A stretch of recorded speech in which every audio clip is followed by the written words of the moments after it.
ঘরের কাজ কমপ্লিট হয়ে রাজদীপ আর আমি দুজনে মিলে ঘরের জিনিসগুলোকে ঠিকঠাক করে গুছিয়ে রেখে দিলাম। তোমরা সম্পূর্ণটা ভিডিওটা দেখতে থাকো। মোটামুটি কালকে থেকে ঘরের কাজ কমপ্লিট হয়ে গেছে আর আমি সকাল সকাল রান্নাটাকে করে নিলাম। তার কারণ আজকে আমাকে ঘরে হাত দিতে হবে, কারণ গত দিন ধরে ঘর মানে এলোমেলো হয়ে আছে, থাকার জিনিস কোথায় কোনো কিচ্ছু খুঁজে পাচ্ছি না আমি। তো এদিকে দেখো আমি রাজদীপের বাবার জন্য ভাত বেড়ে রেখে দিলাম, কারণ আমি স্নান করতে যাব, পুজো দিতে যাব। ওই স্নান দান করে পুজো দিয়ে তারপরে ঘরের কাজে আমি হাত দিব। তো এদিকে দেখো এখানে হচ্ছে শুকনা চচ্চড়ি, মাছের আছে ডাল আর হচ্ছে বেগুন ভাজা। এই হচ্ছে সকালের মেনু। আর এই মাছের একটা পিস আর গুঁড়ো মাছ, এটা আমার জন্য রেখেছি, আর মাথাটা। তো দেখি এটা রাত্রে খাবো, কারণ এত মাছ তো একবারে খাওয়া যায় না বলো। তো এদিকে রান্নাবাড়ি কমপ্লিট করে রান্নাঘরটাকে একদম একটু ক্লিন করে নিয়ে নিলাম। আর তারপরে রাজদীপ আর আমি রাজদীপকে বলেছি, আর এই দেখো ঘরের নিচটা না, এই ঘরের মধ্যে আমি আগে প্রথমেই দেখো এগুলো ঘষে ঘষে উঠাবো, কারণ মানে সম্পূর্ণ ঘরটাকে না, যেখানে আমি জিনিসগুলা রাখবো ঘরের মধ্যে শুধু সেই জায়গাটাই আমি পরিষ্কার করব। তারপরে যেটা ফাঁকা থাকবে সেটা আমি পরে করে নেব। এদিকে দেখো খাওয়া দাওয়াতে স্নান মানে সব কিছু হয়ে গেছে। তো খাওয়া দাওয়া করে তারপরে হচ্ছে আমি বাসন টাসন ধুয়ে নিচ্ছি, তারপরে হচ্ছে ঘরের কাজে হাত দেবো। তো চলো, তো বন্ধুরা দেখো খাওয়া দাওয়া করে চলে এসেছি আমি ঘরের কাজে হাত দিতে। আর এই দেখো ক্যারি ব্যাগগুলো, এগুলা কিন্তু ভীষণ একটা প্রয়োজনীয় জিনিস, মানে এটা সবারই প্রয়োজন পড়ে।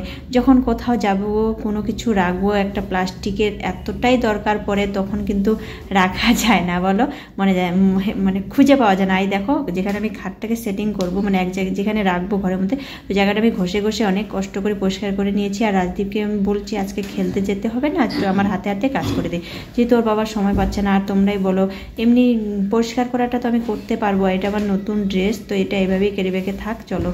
আর রাজদীপ একটু হাতে হাতে করলে কী বলতো, এত ভারী জিনিস এগুলো কিন্তু একা একা সরা যায় না, তোমরাও জানো সেটা, ঘরের কাজে পরিষ্কার করা যায়। তো এদিকে দেখো রাজদীপ আর আমি এক পাশে ধরে দুজনে মানে দুই পাশে ধরে টাইনে টাইনে জায়গা মতো জিনিসটাকে নিয়ে আসতে, যদিও এটা হালকা, অতটাও ভারী নেই, তবু জিনিসগুলো ভিতরে আছে, অনেক কাপড় আছে, জিনিস আছে, তো তার জন্য একটু ভার লাগতেছে।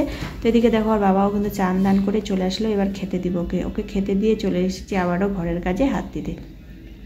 এদিকে রাজদীপ তো ব্যস্ত হয়ে গেছে বাইরে যাওয়ার জন্য, বললাম যে না এখন যেতে হবে না, ওই এখন কয়টা বাজে। আর বন্ধুরা হ্যাঁ একটা কথা কি বলো তো, আমি কিন্তু বলছিলাম তোমাদেরকে স্নান করে পুজো দেবো না, কিন্তু আমার স্নান করে পুজো দেওয়া হয়নি। তার কারণ হচ্ছে আমি পুজো হচ্ছে পরেই দিব। দেখো আগে ঘরগুলো আমি মানে ঘরের কাজ করতেছি, পরিষ্কার করে নিচ্ছি। আর ভুল বললাম আমি, তার কারণ ভিডিওটা কয়েকদিন আগে এডিট করা ছিল, কারণ দুদিন ধরে আমি ভিডিও শ্যুট মানে পোস্ট করতে পারিনি, কারণ পুজোটা আমি আজকে দিনে বাবাই দিছে, কিন্তু আমার মনে ছিল না। যাই হোক অনেক ভিডিও একসঙ্গে অনেক হয়ে যায়, তখন না তালগোল ফাঁকিয়ে যায়, জানি না কী বলবো। তো দেখো আমি শোকেসটাকে তো আগেই পরিষ্কার করে নিয়েছি, তো ভিতর থেকে যে ফুলের টপগুলো ছিল সেগুলো আমি উপরে রেখে দিলাম, আর দুই পাশে দেখো রেখে দিয়েছি, আর ভিতরেও কয়েকটা রেখে দিলাম। বাইরে এতগুলো রাখবো না, নোংরা হয়ে যায় জানো বাইরে রাখলে। তো যাই হোক আমার মতো করে আমি হচ্ছে শোকেসটাকে গুছিয়ে নিলাম, ওই আর কি, সেরকম কিছুই জিনিস নেই, তো তার জন্য মানে বেশি কিছু নেই। আর এই দেখছো এটার মধ্যে না বড় বড় পাথরের টুকরো আমি রেখে দিয়েছি, যাতে ভার হয় পড়ে না যায়, কারণ ওটার ভিতরে তো হালকা কিছুই নেই। তো তার জন্য শোকেসটা এদিকে হয়ে গেছে। এবার হচ্ছে খাটটাকে গুছাতে হবে, মানে তোষকটা বাইরে রোদে দিছি আমি, তো তোষক পাততে হবে। আর এই দেখছো না আমার এই যে বিছানা চাদর, তো এটা আমি পাতবো, তার জন্য আমি এটা বার করে নিয়েছি। এটা ধোয়া পরিষ্কার চাদর উঠানো ছিল, তো আমি ওটা এখানে নিচেই রেখে দিলাম। আর ওই দেখছো আলমারিটাও আমরা কিন্তু ধরে ওখানে দেখানো হয়নি তোমাদেরকে, তো আলমারিটাও কিন্তু আমরা জায়গা মতো সেট করে নিয়েছি। শুধু এই দেখো এই যে বাকি মানে ফাঁকা যে জায়গাটা ছিল, এখানে কিন্তু শোকেসটা ছিল, তো এই জায়গাটা দেখো ঘষে ঘষে যে মাজুনি দিয়ে, কড়াই যে মাজুনিগুলো হয় না, এটা দিয়ে বেশ মানে তাড়াতাড়ি হয়ে যাচ্ছে।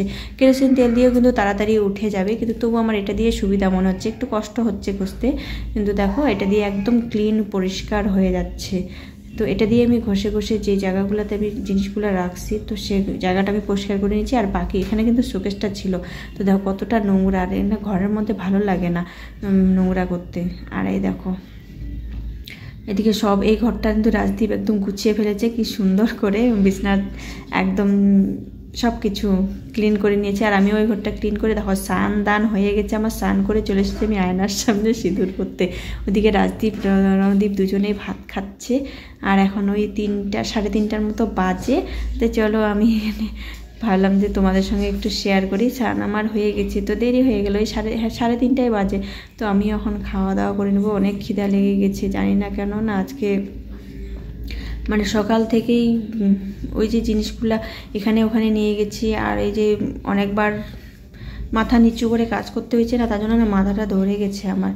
আর এই দেখো শুভ সন্ধ্যা বন্ধুরা, এটা কিন্তু সন্ধ্যার দিকে একবারে। তো দেখো এদিকে দুই বাপ্পাটাই যুদ্ধ লাগিয়ে দিয়েছে, কে সাইকেল আগে উঠেবে। আর রণদীপের না একটা বদ অভ্যাস আছে কি, সাইকেল ওই উঠায় জানো, মানে উঠাতে পারে। আমি প্রথমে ভাবছিলাম যে না, রাজদীপ বলতো যে মা দেখো ভাই কিন্তু একা একা সাইকেল উঠায়।